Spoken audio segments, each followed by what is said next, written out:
আমার নবীজি পারমিশন দিলেন।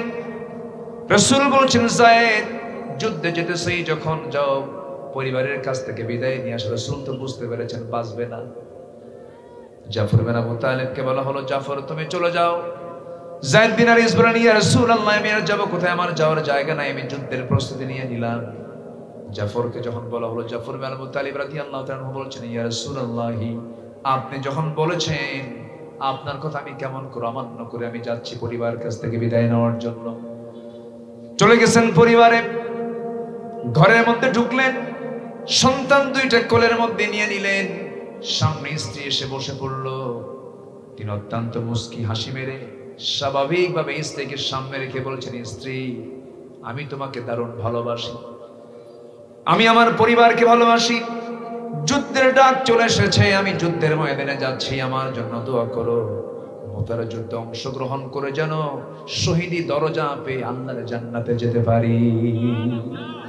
স্ত্রী চোখে পানি, স্ত্রী কান্দে। স্বামী বলছেন, জাফর বিন আবু তালিব বলছেন, তুমি কান্দো কেন? আমি তোমার কাছে এই দোয়া চাইলাম, তুমি কান্দো কেন? স্ত্রী বলছেন, স্বামী আমার আল্লাহর কসম করে বলি আমি আপনাকে জিহাদে যেতে বাধা দেব না, আপনি জিহাদে যান, কোনো সমস্যা নাই, যুদ্ধ করুন, তবে আপনি শহীদে নয়, আপনি গাজী হয়ে আবার আমাদের মাঝে ফিরে আসুন। কেন? এই যে ছোট্ট ছোট্ট দুইটা সন্তান এতিম হয়ে যাবে, আব্বা বলে ডাকতে পারবে না, এই জন্য আমি এদের দিকে তাকা, আমি এই দোয়াটা করি। জাফর ইবনে আবু তালিবের একটু রাগ হলো। কোমরে ছিল তরবারি, কোষবদ্ধ তরবারি, কোষমুক্ত করে স্ত্রী হাতটা একটু আগে টেনে ধরে তরবারির উল্টা দিক দিয়ে আঘাত করে বলছেন, আমার স্ত্রী আমি যে তরবারিতে তোমার গায়ে আঘাত করলাম, হাতে আঘাত করলাম, হাতটা কাটছে নাকি না কাটে নাই? রক্ত বের হয়েছে নাকি না বের হয় নাই? কেন বের হলো না?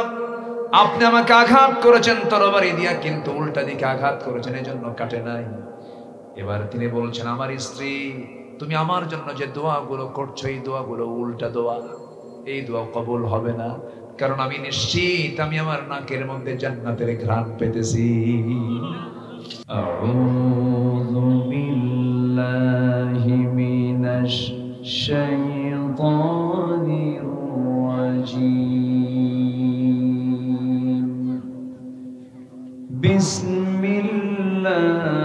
বিসমিল্লাহির রাহমানির রাহিম।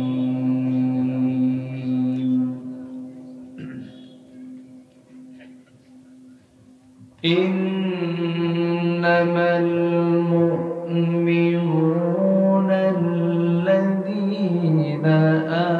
আমানু বিল্লাহি ওয়া রাসূলিহি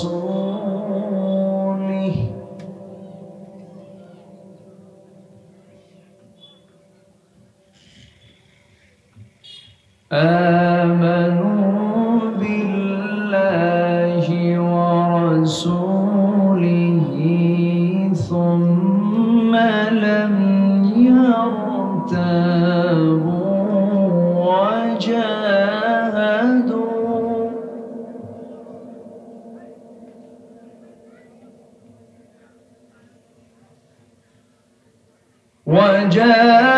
وجاهدوا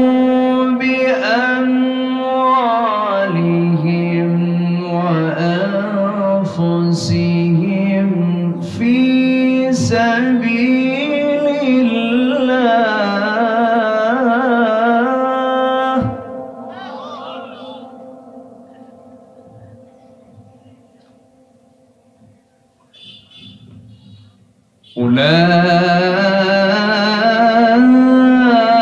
أولئك هم الصادقون.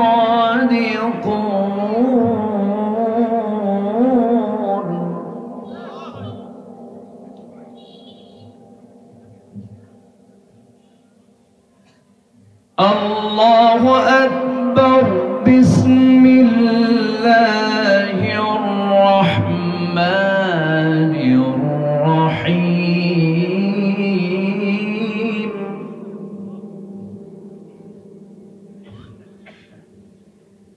إن الله وملائكته يصلون على على النبي يا أيها الذين آمنوا صلوا عليه وسلموا تسليما اللهم صل على محمد وعلى آل محمد كما صليت على إبراهيم وعلى آل إبراهيم إنك حميد مجيد اللهم بارك على محمد وعلى آل محمد كما باركت على إبراهيم وعلى آل إبراهيم إنك حميد مجيد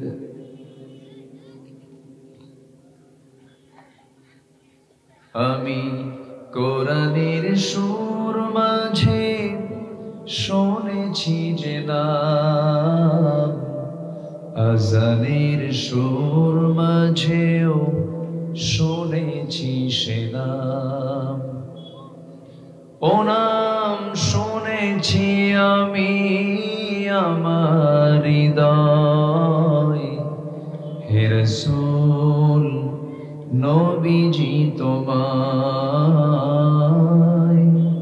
হে রাসূল নবীজি তোমায় সবাই বলছি সাল্লাল্লাহু আলাইহি ওয়াসাল্লাম। এরকম আওয়াজ কেন মাইকের? কোনো ইকো টিকো দিয়েন না, সাউন্ড ক্লিয়ার করুন।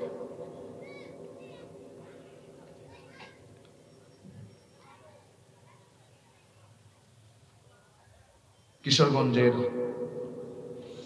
পাকুন্দিয়া উপজেলার নারান্দি দারুল আরকান মডেল মাদ্রাসা এলাকাবাসী মাহফিল ইন্তেজামিয়া কমিটি কর্তৃক আয়োজিত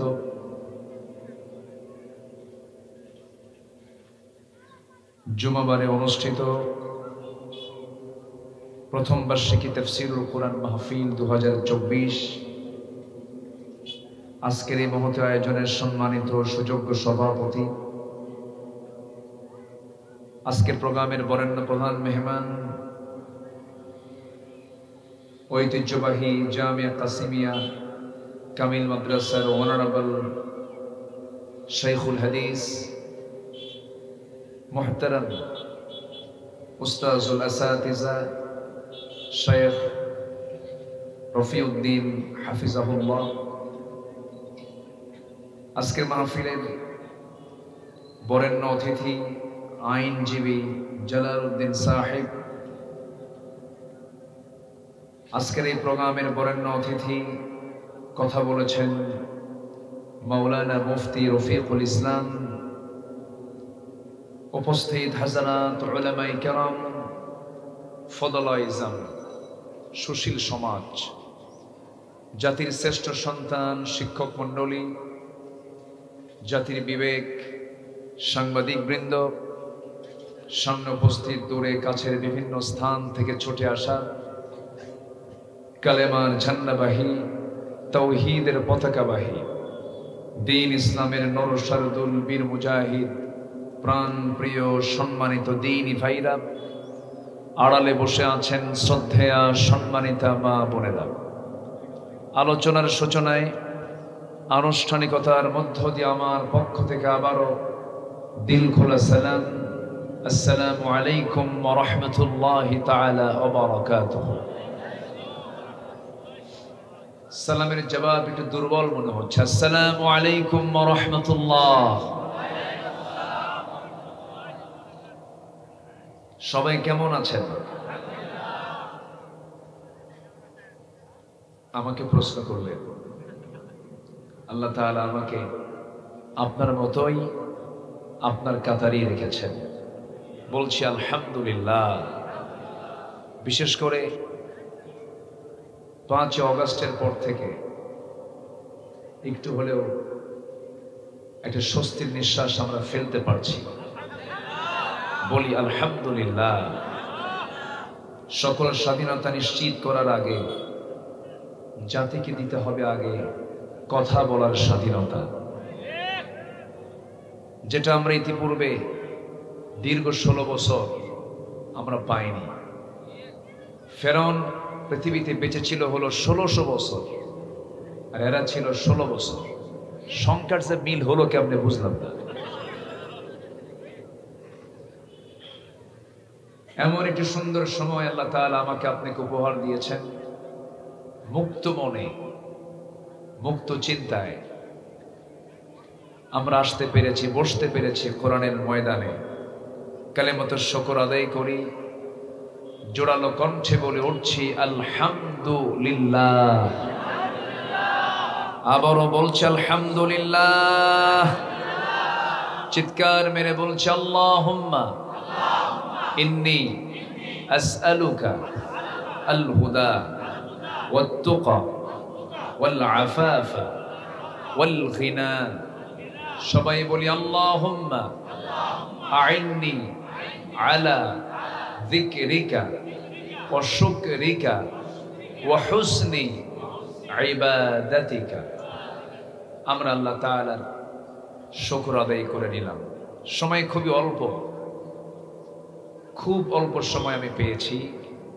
তবে অল্প সময় হলেও আমি চেষ্টা করব অল্প সময় একটা মেসেজ আপনাকে দেবার জন্য। তবে আমার কোনো কথা নয়, কোনো আব্দুল্লাহর কথা নয়। কার কথা? আল্লাহর কথা। আমি আলোচনার সূচনায় আমার অভ্যাস অনুযায়ী একটা ছোট্ট আয়াত আমি তেলাওয়াত করেছি। তেলাওয়াতকৃত আয়াতকে সামনে রেখে কিছু কথা আমি বলতে চাচ্ছি। এখানে একটি মডেল মাদ্রাসা নির্মাণ হয়েছে না, দারুল আরকান। তানভীর ভাই আসেন, এখানে আসেন। দারুল আরকান মডেল মাদ্রাসা, এটা কোথায়? বাজারে। আচ্ছা, আলহামদুলিল্লাহ। এটা কি এবছরই শুরু হচ্ছে? শুরু হচ্ছে, প্রথম বছর না, প্রথম বার্ষিকী। এবং মাদ্রাসা মনে হয় নতুন নাকি আগের থেকে? নতুন। তো বলতে হবে তো এগুলো আমাকে। তাহলে একটা নতুন মাদ্রাসার নাম হলো দারুল আরকান। দারুল আরকান মডেল মাদ্রাসা। আল্লাহ তুমি এই মাদ্রাসাকে কবুল করে নাও। এবং তারই উদ্যোগে এই প্রথম মাহফিল হচ্ছে। আল্লাহ তুমি এই মাহফিলকেও কবুল করে নাও। আমার মতোই নগণ্য গোলামকে দিয়ে এই সুন্দর মাদ্রাসার স্টার্টিং এবং মাহফিলের যে একটু উদ্বোধন হতে যাচ্ছে, আল্লাহর শুকরিয়া আদায় করছি, বলি আলহামদুলিল্লাহ।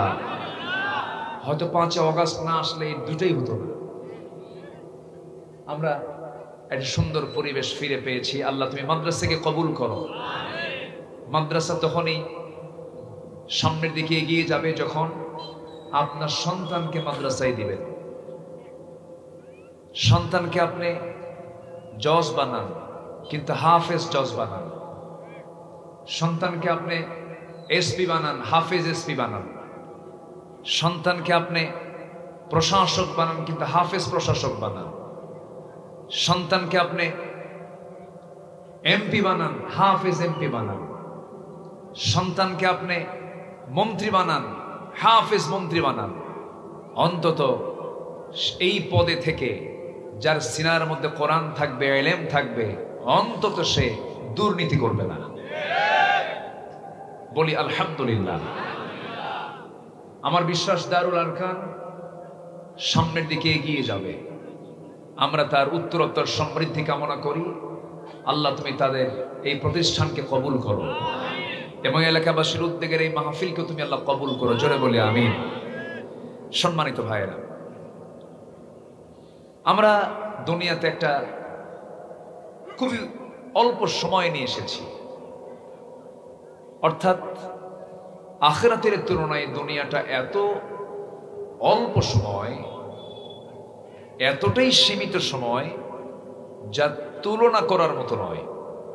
এতটাই ক্ষণস্থায়ী হচ্ছে এই দুনিয়াটা।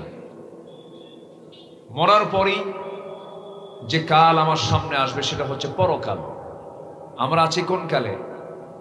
ইহকালে। আমরা মরে গেলে কোথায় যাব? পরকালে। পরকাল শুরু হবে, শেষ হবে না, কিন্তু ইহকাল শুরু হয়েছে, শেষ হয়ে যাবে যে কোনো মুহূর্তে। তাহলে ইহকাল এবং পরকালের তফাৎ হলো, ইহকাল শুরু হয়েছে, শেষ হবে, পরকাল শুরু হবে, শেষ হবে না। তাহলে দুনিয়া হলো ক্ষণস্থায়ী, আখিরাত হলো চিরস্থায়ী। আমরা যে কোনো চিন্তা করি, যখন ভালো কোনো চিন্তা করি, তখন আমরা চিন্তা করি যে এই কাজটা অল্প সময়ের জন্য থাকুক না বেশি সময়ের জন্য থাকুক, বেশি সময়, বেশি টাইম একটু টিকে থাক। আমরা কিন্তু একটা দীর্ঘ মেয়াদী চিন্তা করি সব সময়ের জন্য। তা আমার আপনার এই ক্ষণিক দুনিয়া একভাবে পার হবেই, কিন্তু চিরস্থায়ী আখিরাত শুরু আছে, শেষ কিন্তু নাই। তাহলে আমরা এক কথায় এখন বলতে চাই, আমি প্রশ্ন করতে চাই, আমরা দুনিয়া চাই না আখিরাত চাই? আসতে হবে। দুনিয়া চাই না আখিরাত চাই? আখিরাত চাই। তাহলে দুনিয়ার দরকার নেই। আসতে করো। দুনিয়ার দরকার আছে না নাই? আল্লাহ তাআলা চাইতে বলেছেন আগে দুনিয়া না আগে আখিরাত। এক জায়গায় আল্লাহ তাআলা আবার বলে দিচ্ছেন তুমি আগে দুনিয়া চাও। আল্লাহ রাব্বুল আলামিন বলেন, রব্বানা আতিনা ফিদ দুনিয়া হাসানাতাও ওয়া ফিল আখিরাতি হাসানাতাও ওয়া কিনা আযাবান নার ওয়াজআলনাল জান্নাতা মা'আল আবরার। জোরে বলুন আল্লাহু আকবার। আল্লাহ তুমি আমাকে দুনিয়ার হাসানা দিয়ে দাও, আখিরাতের হাসানা দিয়ে দাও, দুনিয়াটাও সুন্দর করে দাও, আখিরাতটাও সুন্দর করে দাও। তাহলে এখন বলুন, আমরা দুনিয়াকে যদি সুন্দর না করি, আখিরাত কেমন করে সুন্দর হবে? দুনিয়ার সৌন্দর্য হলো এই দুনিয়ায় চলার মাঝে বহু হারাম, বহু অবৈধ, মদের কারবার, সুদের কারবার, জেনার কারবার, অনেক খুন খারাপি, আকাম কুকাম, অবৈধ কাজগুলো চোখের সামনে পড়ার পরেও এই সমস্ত কাজগুলোকে আমি মাইনাস করে আমি হালাল পন্থায় জীবন যাপন করছি। এটা হচ্ছে দুনিয়ার হাসানা। এটা হলো দুনিয়ার হাসানা, দুনিয়ার সৌন্দর্য। দুনিয়াটা যদি আমার আপনার যদি আমলগুলো যদি সুন্দর হয়ে যায়, এই দুনিয়ার চলার পথে যদি আমার আমল নামাগুলো সুন্দর হয়ে যায়, দুনিয়াটা যদি সুন্দর হয়, আখিরাত সুন্দর করে দেবেন তিনি আমার কে। তাহলে দুনিয়া সুন্দর করব আমরা একটা মাত্র কিতাব দিয়ে। কি দিয়ে বলুন তো? দুনিয়া সুন্দর করব কি দিয়া? কোরআন দিয়ে। কোরআন দিয়ে সাজাবো। সিবগাতাল্লাহ ওয়া মান আহসানু মিনাল্লাহি সিবগা। তোমরা আল্লাহর রঙে রঙিন হয়ে যাও।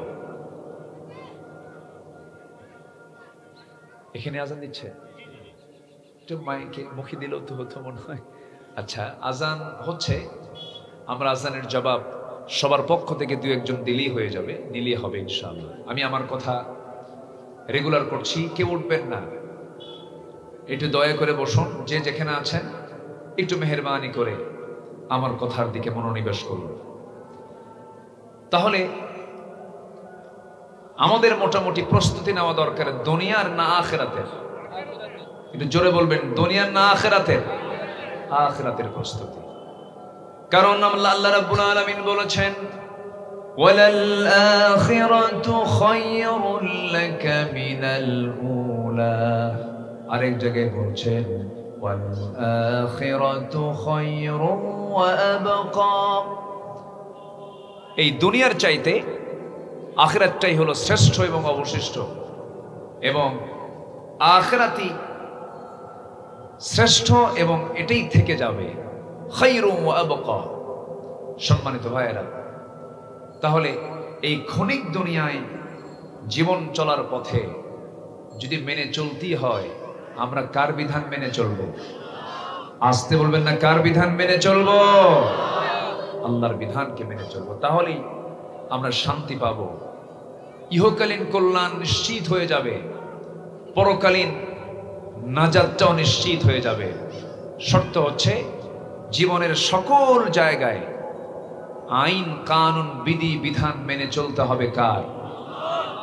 সম্মানিত বন্ধুগণ, কিন্তু ইসলামকে অনেকে নিজের মতো করে মানতে চান। অনেকে ইসলামকে মানতে চান হলো আমি নামাজে আমি আল্লাহকে মানবো, আল্লাহর বিধানকে মানবো, নামাজ পড়বো, রোজা রাখবো, হজ করবো, যাকাত দেব, এটা হচ্ছে আমার জন্য দিনদারি। কিন্তু পক্ষান্তরে যে প্রশাসন আছে, ক্যান্টনমেন্ট আছে, সচিবালয় আছে, আইন আদালত আছে, ব্যাংক বিমা আছে, এগুলোকে অনেকে মনে করেন এটা হচ্ছে দুনিয়াদারি, এর সাথে দিনদারি তার কোনো সম্পর্ক নাই। এটা হলো ব্রিটিশদের সময় থেকে চালিয়ে দেওয়া এক ভিন্ন রং একটা থিওরি, এটা বাজে একটা থিওরি, এটা চালু করে দেওয়া হয়েছে। ইসলাম এমন একটি ধর্মের নাম, এমন একটি জীবন বিধানের নাম, দোলনা থেকে নিয়ে শুরু করে রাষ্ট্র পর্যন্ত প্রত্যেকটি জায়গায় ইসলামের বিধিবিধান আছে না নাই? আসতে বলবেন না, আছে না নাই? কিন্তু বিগত 53 বছর আমার দেশ স্বাধীন হয়েছে। এই 53 বছরে কেউ এই দেশ চালিয়েছে 25 বছর, কেউ চালিয়েছে 16 বছর, কেউ চালিয়েছে 9 বছর, মাঝখান দিয়ে মঈনুদ্দিন ফখরুদ্দিনরা 2-1 বছর। এই 53 বছর যারা ক্ষমতার মসনদে ছিলেন তারা কি জন্মসূত্রে অমুসলিম না মুসলিম? বলেন বলেন, অমুসলিম না মুসলিম? মুসলিম। কিন্তু মুসলিম থাকার পরেও তারা কি রাষ্ট্র পরিচালনায় ইসলামের কোন আইন কানুন কি ব্যবহার করেছেন? আসতে বলেন, ব্যবহার করেছেন? আমি সুস্পষ্ট ভাষায় জানান দিতে চাই, সব তো আমরা দেখলাম, সব দেখা শেষ। আমরা আগামীর দেশ দেখতে চাই, কোরআনের দেশ। রাজি আছেন কারা কারা? হাত উঁচু করে দেখান মুসলমান।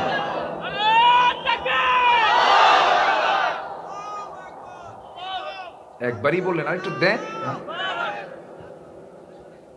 বলুন, আবার দেন, স্লোগান দেন।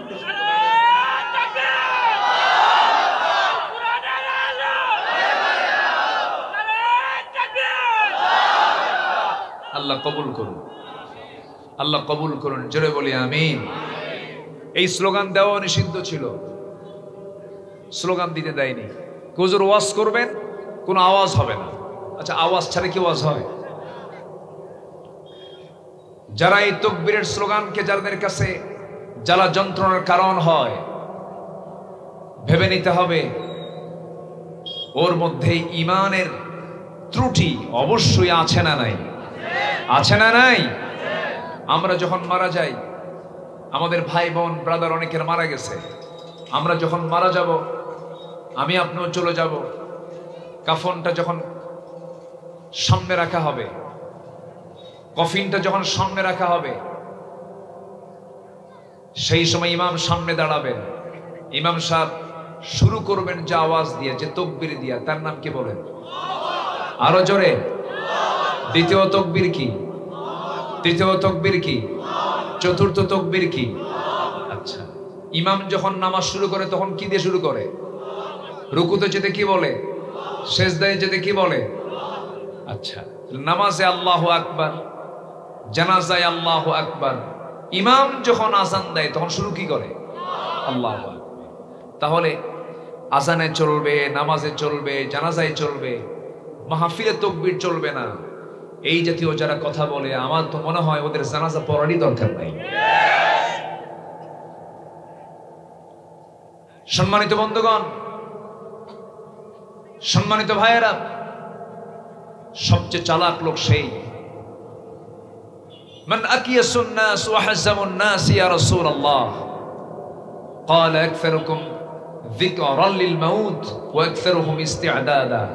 ওই লোকটাই সবচেয়ে বেশি চালাক যে মৃত্যুর কথা স্মরণ করে এবং বারবার গুনতে থাকে আমার কখন মৃত্যু হয়ে যাবে। প্রিপারেশন অফ আখিরাহ। আখিরাতের প্রস্তুতির জন্য আমরা 15টা কাজ আজকে শিখে যাব, জোরে বলি ইনশাআল্লাহ। আমি খুব অল্প সময়ের ভিতরে, আজকে আমি এসেছি অনেক আগেই, কিন্তু আপনিও আসতে দেরি করেছেন, মেহমান ছিলেন, তাও তো আমাদের অনেক বড়, তিনি কথা বলার সুযোগ পেলেন না, অনেকেই কথা বলার সুযোগ পান নাই। মন চাচ্ছিল সবাই কথা বলুক, তো খুব অল্প সময় আমি পেয়েছি, একটু মনোযোগ দিয়ে শুনবেন। আখিরাতের প্রস্তুতি নেওয়ার জন্য এই 15টা শিক্ষা যদি আমরা নিয়ে যাই কোরআনের আলোকে, জান্নাত পেতে আর কিছু লাগবে না। জোরে বলি আলহামদুলিল্লাহ। একটু মনোযোগ দিয়ে আমার কথাগুলো শুনি। সম্মানিত ভাইয়েরা, নাম্বার 1 হচ্ছে আমরা ঈমান আনবো আল্লাহর উপরে, নবীর উপরে, সন্দেহ নিয়ে না দ্বিধাহীন ভাবে? সন্দেহ না দ্বিধাহীন? সন্দেহ মুক্ত হয়ে বিশ্বাস আনতে হবে কার উপরে? আল্লাহ এবং রাসূলের উপরে। এটা হচ্ছে 1 নাম্বার। সূরা হুজুরাতের 15 নম্বর আয়াতে আল্লাহ রাব্বুল আলামিন বলেন, ইন্নামাল মুমিনুনা আল্লাযীনা আমানু বিল্লাহি ওয়া রাসূলিহি সুম্মা লাম ইয়ারতাবু ওয়া জাহাদু বিআমওয়ালিহিম ওয়া আনফুসিহিম ফি সাবিলিল্লাহ উলাইকা হুমুস সাদিকুন। জোরে বলুন আল্লাহু আকবার। প্রকৃত মুমিন তো তারাই যারা আল্লাহর প্রতি ঈমান আনে, নবীর প্রতি ঈমান আনে এবং সেই ঈমান আনতে সুম্মা লাম ইয়ারতাবু, কোনো সন্দেহ করে না। সন্দেহ মুক্ত ঈমান তখনই আমরা আনতে পারবো যখন প্রত্যেকটা হৃদয়ের সাথে কোন কিতাবের সম্পর্ক হবে? কোন কিতাবের সম্পর্ক হবে? কোরআনের সাথে। দুঃখে বুকটা ফেটে যায়, 18 কোটি মুসলমানের দেশ বাংলাদেশ, নামাজ পড়ে মাত্র 5%। কয় পার্সেন্ট বলেন? 5%। আমাকে না বলে যাচ্ছে কেন এই লোকগুলো? নামাজ আমিও তো পড়বো, আমি তো বেনামাজি হুজুর না। আমার দেশে কিন্তু বেনামাজি পীর সাহেব আছে, কিন্তু নামাজ লাগে না, সালার চট পড়ে থাকে, হু খাজা আছে না, এরকম আছে না? আছে না? আমরা নামাজ পড়বো, কিন্তু দয়া করে কেউ ফতুয়া দিবেন না। নামাজ as-salatu ala waqtiha, এটা তো অবশ্যই জরুরি। ইন্নাস সালাতা কানাত আলাল মুমিনিনা কিতাবান মাওকুতা, এটাও ঠিক আছে। কিন্তু আজকে অবস্থার পরিপ্রেক্ষিতে একটু যদি 20টা মিনিট পরে পড়ি, কারো কোনো সমস্যা হবে? কারো কোনো অসুবিধা হবে? আমার দেশে নামাজের শ্রোতা বেশি না বেনামাজের শ্রোতা বেশি? আমি যদি এখন বলি নামাজের বিরতি দেওয়া হলো, বলেন তো এই মাহফিল কি আর সাজানো সম্ভব হবে? হবে না। আমার দেশে বেনামাজি শ্রোতাই বেশি আসে মাহফিলে, প্রচুর শ্রোতা আসে, কিন্তু অধিকাংশই বেনামাজি। ওয়াজ শোনে, কান্দে, স্লোগানও মারে, কিন্তু নামাজ পড়ে না। নামাজ পড়েন না কেন? হুজুর উজুর পানি খুব ঠান্ডা, পড়ে না। দুঃখে বুকটা ফেটে যায়। আজকে 53 বছর চলে গেল, এই জাতির নেতৃত্ব দিল কতজন আসলো গেল, এত আইন পাশ হলো, 17টা সংশোধনী আসলো পার্লামেন্টে। জাহান্নাম থেকে বাঁচার জন্য 1 নাম্বার কাজ হলো নামাজ। নামাজের ব্যাপারে কোনোদিন কোন নেতা একটা বিল সংসদ উত্থাপন করলো না। নামাজের জন্য নেতা তার কর্মীকে একটা বারের জন্য বলল না, ঠিক কি না? তাহলে এই সমস্ত প্রচলিত নেতাগুলোকে আমাদের জাহান্নাম থেকে বাঁচাতে পারবে? বাঁচাতে পারবে? আমি সেই নেতৃত্বের দিকে যাব যে নেতৃত্বে নামাজ অপরিহার্য। সেই নেতৃত্বকে মানব যে নেতৃত্বের আনুগত্যের মধ্য দিয়ে আমি জান্নাত অর্জন করতে পারবো। বহু নেতা আমরা দেখেছি, যুবকরা বিশেষ করে তোমরা শোনো, আমার কথাটা মনোযোগ দিয়ে শোনো। যে নেতা তোমাকে নামাজের কথা বলে না, যে নেতা তোমাকে ডাক দিয়ে জনসভায় আমন্ত্রণ করে জোহর যায়, আসর যায়, মাগরিব যায়, এশা যায়, নিজেও পড়ে না নামাজ, তোমাকেও পড়তে বলে না। যে নেতা তোমাকে মদের বোতল তুলে দেয়, অস্ত্র হাতে তুলে দেয়, মদের বোতল, অস্ত্র, নারী যার হাতে তুলে দেয়, সম্মানিত ভাইয়েরা, বিশেষ করে যুবকদেরকে বলছি, যে নেতা তোমার সাথে এমন আচরণ করবে এই সমস্ত নেতৃত্বের মুখে জুতা মারো, থুতু মারো, শেষ করে দিয়েছে আজ। জাহাঙ্গীরনগর ইউনিভার্সিটি, প্রত্যেকটা শিক্ষাঙ্গন পবিত্র। শিক্ষা আছে যেখানে, আলো আছে সেখানে। সে আলোর জায়গা অন্ধকার করেছিল এক মানিক।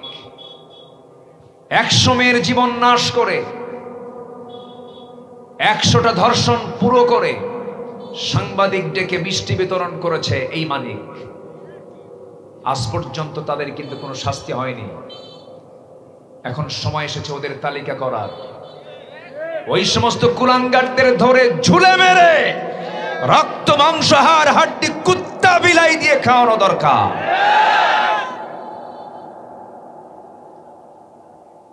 একটা ধর্ষকের শাস্তি বাংলার জমিনে হলে কোন পুরুষ উন্মাদনার দৃষ্টিতে অন্য কোন নারীর দিকে তাকাতে পারবে না। যে দলের কাছে ক্যাম্পাসের নারীরা নিরাপদ, ছাত্রী নিরাপদ, সেই নেতৃত্বের দিকে যাও। আমি ইশারা দিয়ে কথা বলছি, আকলমন্দ ইশারা বাসাত। যে নেতৃত্বের কাছে একজন ছাত্রী নিরাপদ, ছাত্রী বাবা নিরাপদ, শিক্ষক নিরাপদ, শিক্ষাঙ্গন নিরাপদ, সেই নেতৃত্বকে আমরা ওয়েলকাম জানাবো। সন্ত্রাস নির্ভর কোন চক্রান্ত আমরা সহ্য করতে পারবো না। আল্লাহ কবুল করুন, জোরে বলে আমিন। সম্মানিত ভাইরা, ষড়যন্ত্র কিন্তু কম নয়। 5 আগস্ট এই তো কয়েকদিন আগে চলে গেল। এই রক্ত না শুকাতেই, এই রক্ত এখনো আছে, তাজা রক্ত। গতকালকে একজন মারা গেছে, তার জানাজা হয়েছে। এই দিক উপদেষ্টা পরিষদে বসেছে কে? সমকামিতায় বিশ্বাসী, বায়ুকামিতায় বিশ্বাসী, লিভ টুগেদারে বিশ্বাসী, যৌন সুশ্রুতি দেওয়া নাটক যে উপস্থাপন করে, যে তার বউকে দিয়ে ব্যবসা করে, এমন জাতীয় উপদেষ্টা আসা আমাদের জন্য বড় রহস্যজনক মনে হচ্ছে। আমাদের সজাগ হওয়ার দরকার আছে না নাই? আসতে বলবেন না, আছে না নাই? আমরা সতর্ক থাকবো। বিশেষ করে যুবকরা, তোমরা পেরেছো অনেক কিছু, তোমরা আরো সামনে পারবে। শর্ত হচ্ছে চরিত্র উন্নত করো। চরিত্র যদি সুন্দর হয়, আগামীর দেশ হবে তোমাদের দেশ, তোমাদের হাতে দেশ যাবে। জোরে বলি ইনশাআল্লাহ। কিন্তু চরিত্র সুন্দর হবে কি দিয়া? কোরআন দিয়া। দুনিয়ার প্রস্তুতি না আখিরাতের প্রস্তুতি? আখিরাতের। আমার বন্ধুগণ, বিদাহীন ঈমান আনতে হবে, সন্দেহ মুক্তি ঈমান আনতে হবে। নাম্বার 2 হলো ওয়াজাহাদু বিআমওয়ালিহিম ওয়া আনফুসিহিম ফি সাবিলিল্লাহ উলাইকা হুমুস সাদিকুন। জোরে বলুন আল্লাহু আকবার। মোটামুটি আখিরাতের প্রস্তুতির জন্য মোটামুটি 15টা কাজ আজকে আমরা শিখে যাব। 2 নাম্বার চলতেছে। নাম্বার 2 হলো জানমাল দিয়ে যারা আল্লাহর পথে জিহাদ করবে, এটা আখিরাতের প্রস্তুতির একটা অংশ হয়ে গেল। অনেকে নামাজে বিশ্বাসী, রোজায় বিশ্বাসী, দান সদকায় বিশ্বাসী, কিন্তু জিহাদের নামটা শুনলে পরে নাক শিকায় তোলে, অবহেলা করতে চায়। আমার বন্ধুগণ, আবার অনেকে এমনও ফতুয়া মেরে দেয় যে জিহাদ তো নবীর সময় হয়ে গেছে, বদর হয়ে গেছে, উহুদ হয়ে গেছে, খন্দক হয়ে গেছে, আমার দেশে আবার কিসের জিহাদ? আমার দেশে আবু জেহেলদের নাতি পুতি আছে না নাই? আছে কিনা বলেন? সুদ চলে আমার দেশে, সুদ চলে, জেনা চলে, মদের বোতল আছে। ও নাকি জিহাদ করার জায়গা পায় না। হ্যাঁ, চিন্তা করেন, ফতুয়া দেয়। এটা মনে হয় ফতুয়াটা আসছে রাজশাহী থেকে। এক ফতুয়া দিছে কে জানো? কিয়ামত পর্যন্ত হরতাল হারাম। কোন পর্যন্ত? কিয়ামত পর্যন্ত। আচ্ছা, ওই হারাম যদি ফতুয়া যদি আজকে মানতো আমার ছাত্ররা, বলেন তো আজকে কি আমরা এই দিনটা পাইতাম?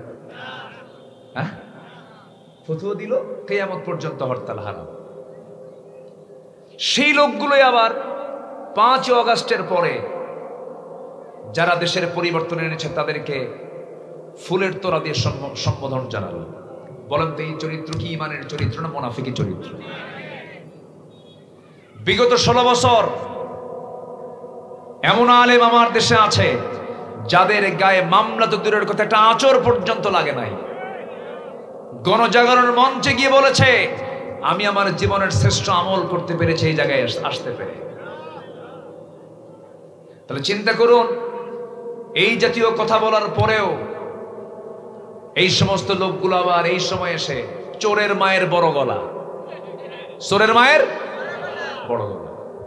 তওবা করুন, ক্ষমা চান আল্লাহর কাছে।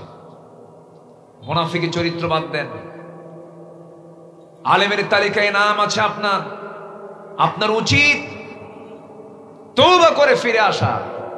নচেত জাতি কিন্তু বোঝে, জাতির এই সেন্সটুকু আছে। আমি তো অবাক হয়ে গেছি, ভাবছিলাম আমাদের যুব সমাজ ধ্বংসের দিকে চলে গেছে, ডিভাইস আসক্ত হয়ে পড়েছে, মাদকাসক্ত হয়ে পড়েছে, মনে হয় শেষ হয়ে গেছে। জাতে মাতাল কিন্তু তালে ঠিক, ঠিক কিনা? জায়গা মতো দখল করে টাইম দিয়েছে মাত্র 45 মিনিট। এই যুবকদেরকে একটু কাজে লাগাতে হবে। যুবকরা নেশার দিকে যাবা না। আমি আসার সময় একটা ভাই আমাকে বলে দিলেন, হুজুর একটু বলবেন, নেশা করে তোমার পরিবার শেষ, তুমিও শেষ। বিয়ের আগে কোনো নোংরামি করবা না। বিবাহ পূর্ব কোনো প্রেম হয় না, হয় জেনা। কি হয়? জেনা হয়। অনেকে বলে, হুজুর আমাদের বিয়েটা হলো লাভ ম্যারেজ। আমি কি লুচ্চা ম্যারেজ? বিয়ের আগে কোনোদিন এই বৈধ সম্পর্ক হতে পারে না। যুবকরা, চোখের পানে যদি ফেলতে হয়, কার ভয়ে কাঁদো? কার ভয়ে কাঁদো? যে মেয়েটার জন্য তুমি শোকাহত, কাঁদতেছো, পাচ্ছ না, অস্থির। গার্লস স্কুলের সামনে কিছু কিছু যুবকরা দেখবেন যায় ইতিমের মতো বসে থাকে। আছে না নেই বলেন তো?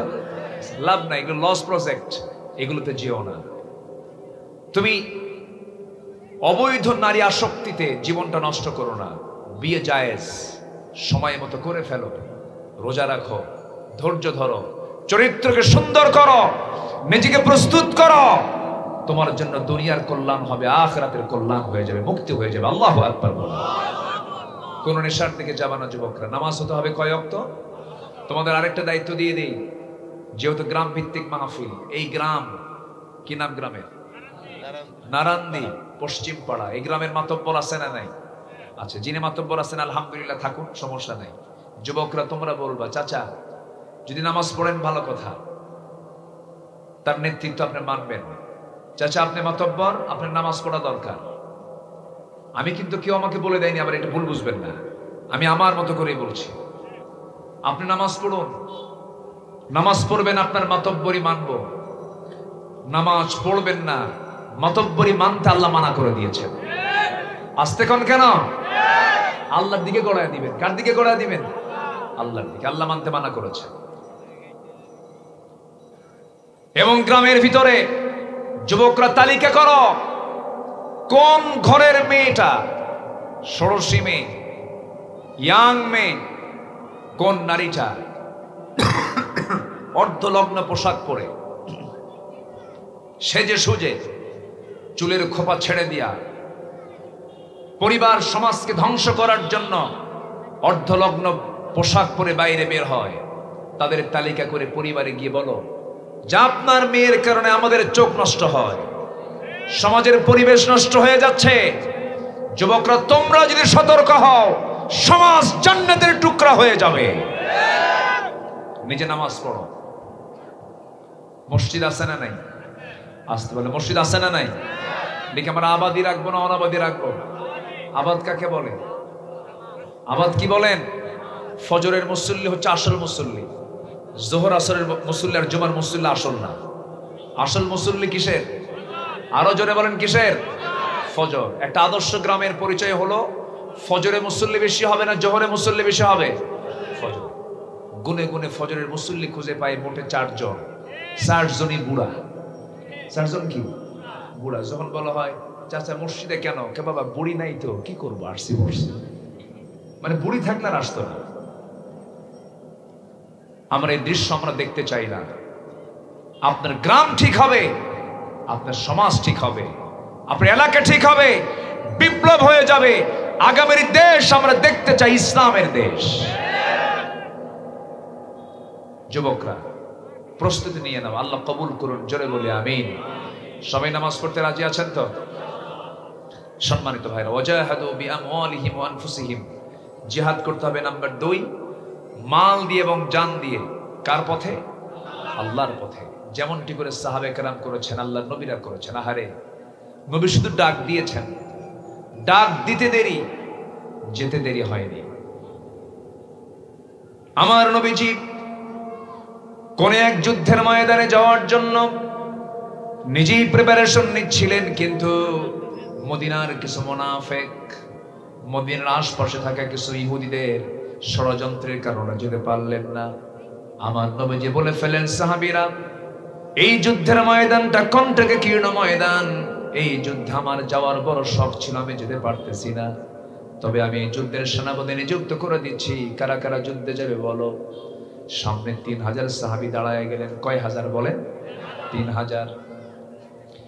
3000 সাহাবীর সামনে আমার নবীজি হঠাৎ করে ডাক দিলেন, যায়েদ এইদিকে আসো, জাফর এইদিকে আসো, আব্দুল্লাহ এইদিকে আসো।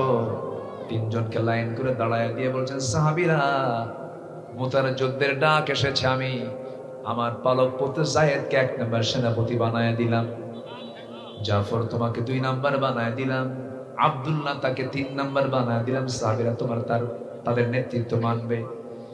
এই 3 জনের যদি সবগুলোই যদি দুনিয়া থেকে বিদায় নিয়ে নেয়, তাহলে তোমাদের মধ্য থেকে একজন তোমরা সেনাপতি নিযুক্ত করে নেবে।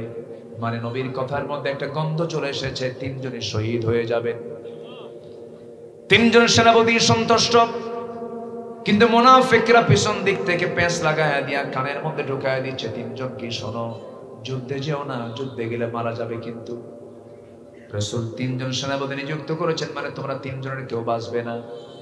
মুনাফিকদের এই সমস্ত কথা শুনে 3 জন সেনাপতি বজ্র কণ্ঠে জবাব দিয়ে দিলেন, ও মুনাফিকের দলেরা, আমরা যুদ্ধে যাচ্ছি বাঁচার জন্য নয়, শহীদ হওয়ার জন্য।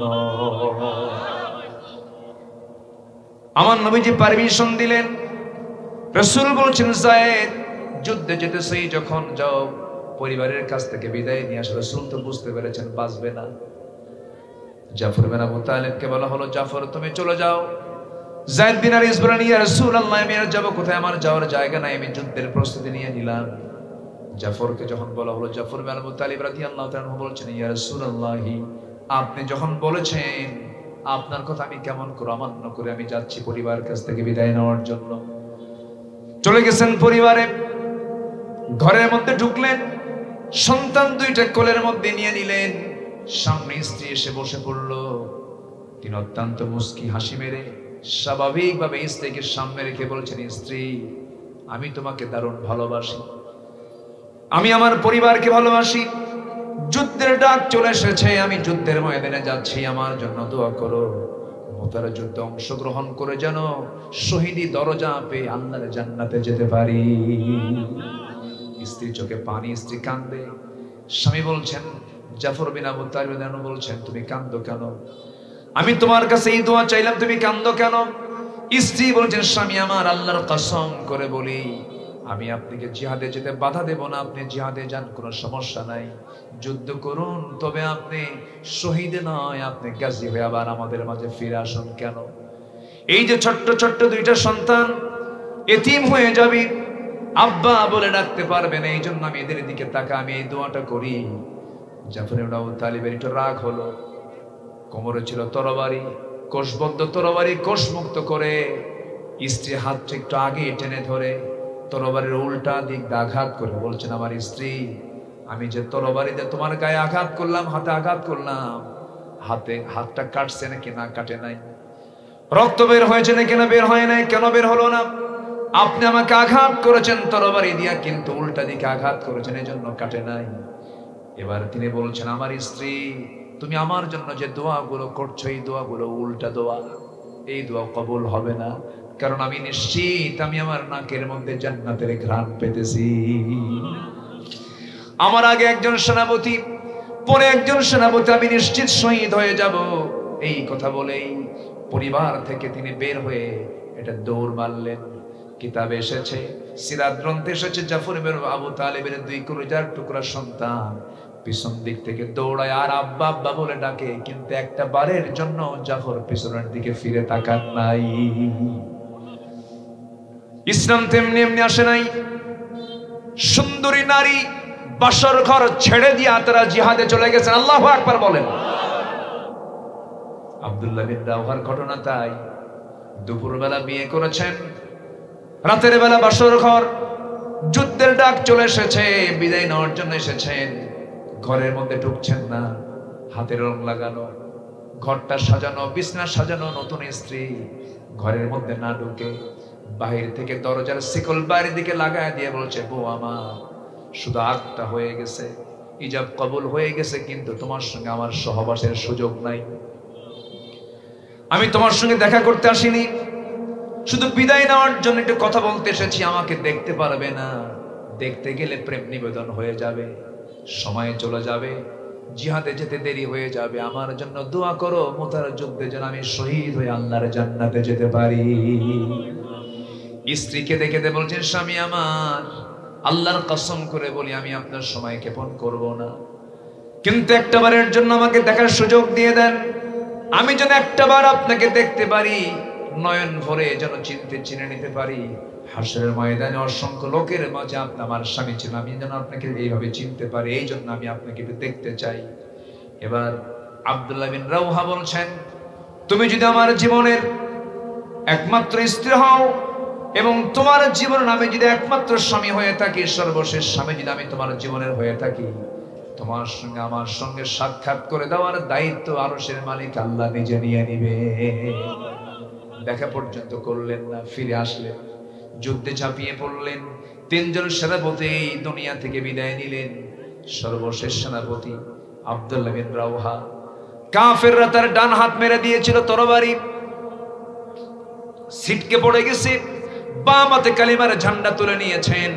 বাম হাত কেটে ফেলে দেওয়ার সঙ্গে সঙ্গে দুই হাতের কর্তিত অংশ দিয়া চাপ মেরে ধরে মুখের মধ্যে কালিমার ঝান্ডা তুলে নিয়েছেন।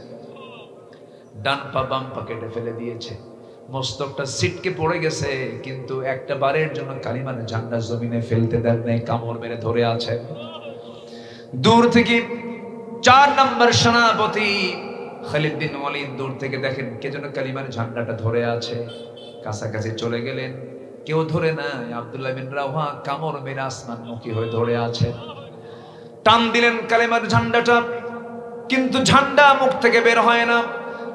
কানের মধ্যে মুখ ঢুকায় দিয়া আব্দুল্লাহ বিন রাওহার খালিদ বিন ওয়ালিদ বলতেছেন, ভাই রে, মুতার যুদ্ধের আমি 4র্থ নম্বর সেনাপতি, কালিমার ঝান্ডা আমার দরকার। মুখটা ফাঁকা হয়ে গেছে। কালিমার ঝান্ডা হাতের মধ্যে নিয়ে যুদ্ধে ঝাঁপিয়ে পড়লেন খালিদ বিন ওয়ালিদ। 3000 সৈন্য কোথায়? আবার মুতার যুদ্ধে রোমানদের 1 লক্ষ সৈন্য কোথায়? একদম একটা অসম যুদ্ধ। সেই যুদ্ধের নেতৃত্ব দিতে নিয়ে খালিদ বিন ওয়ালিদ যখন যুদ্ধের কৌশল হিসেবে গ্রহণ করলেন, কি করলেন? বালুর জায়গা ছিল, সব মুজাহিদদেরকে বললেন, তোমরা ঘোড়াটা বালুর মধ্যে দাবড়াও। খুরের আঘাতে বালু দিয়া গোটা এলাকা সম্পূর্ণ আড়াল হয়ে গেল, ধুলা দিয়ে সম্পূর্ণ নিভে গেল যুদ্ধের কৌশল। এরপরই তারা যুদ্ধ শুরু করে দিলেন। খালিদ বিন ওয়ালিদ সেই যুদ্ধের ময়দানে তিনি একা শুধু 1টা 2টা 3টা 4টা তরবারি নয়, 8টা তরবারি ভেঙে চুরমার করেছিলেন। 1 লক্ষ সৈন্যকে পরাজিত করলেন খালিদ বিন ওয়ালিদ। মুসলমানরা বিজয়ী হয়ে গেল। বিজয়ী হয়ে মদিনার দিকে যখন ফিরে আসতেছিল, নবীজির মন মরা, কলিজার টুকরা যায়েদ বিন হারিস নাই, চাচাতো ভাই জাফর বিন আবু তালিব নাই, দুনিয়া থেকে বিদায় নিয়েছেন। আমার নবীজির হৃদয়টা ক্ষত হয়ে আছে। এমন সময় বিজয়ের পতাকা যখন খালিদ বিন ওয়ালিদ যখন মদিনায় ফিরলেন, আমার রাসূল কোনো কিছু জিজ্ঞাসা করার পূর্বেই বললেন, আমার সাহাবীরা যুদ্ধে বিজয় হয়েছে না পরাজয় হয়েছে এটা আমার জানার আগে দরকার নেই, আগে বলো আমার সাহাবীরা ঠিক মতো নামাজ পড়েছে কিনা। জোরে বলেন সুবহানাল্লাহ, আরো জোরে বলি সুবহানাল্লাহ। ইমানের যত্ন নেওয়ার দরকার আছে না নাই? নামাজ না পড়া কি ইমানের যত্ন নাকি?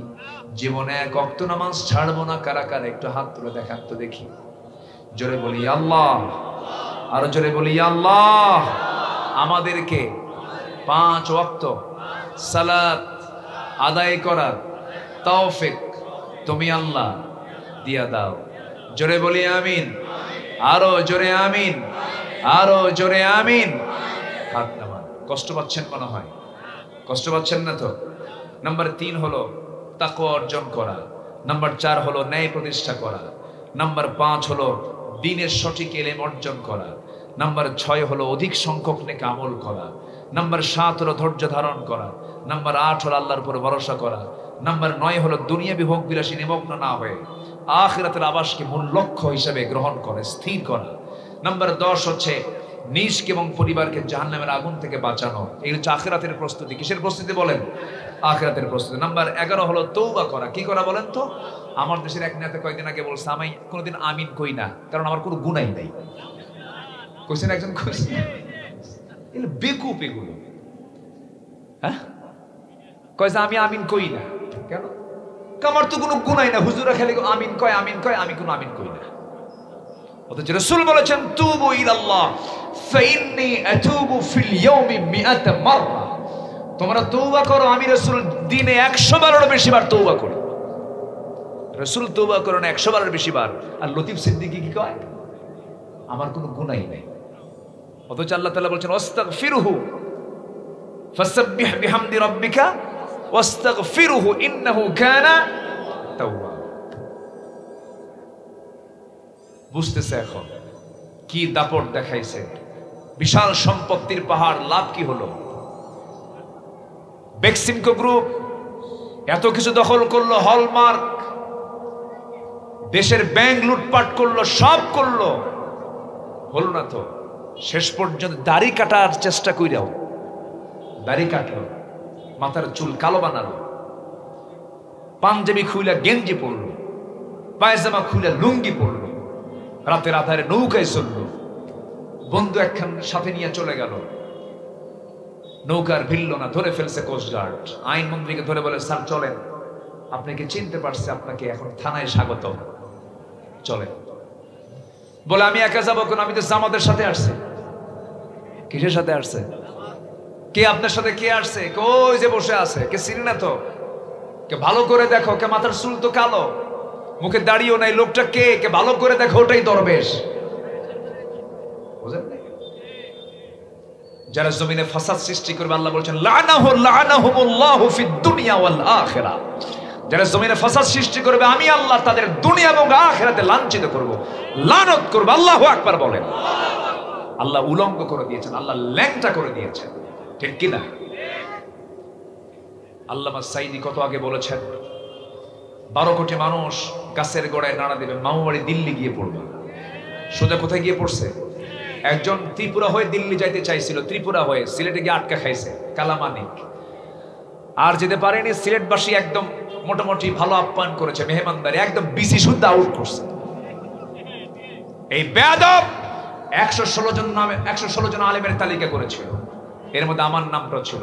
ওরা ওদের তালিকা করা শেষ, এখন সামনের দিন আমরা তালিকা শুরু করব, ঠিক কিনা? কোন নাস্তিকের বাচ্চা বুক উঁচু করে যেন আর কোনো কথা না বলতে পারে। আল্লাহ আমাদের সজাগ থাকার তৌফিক দান করুন। আমি মোটামুটি আমার সাবজেক্টটা প্রায় শেষ করে ফেলতে পেরেছি। অনেক লম্বা কথা ছিল, পারলাম না সময়ের কারণে। যতটুকু হয়েছে আমরা বলে ফেলি আলহামদুলিল্লাহ।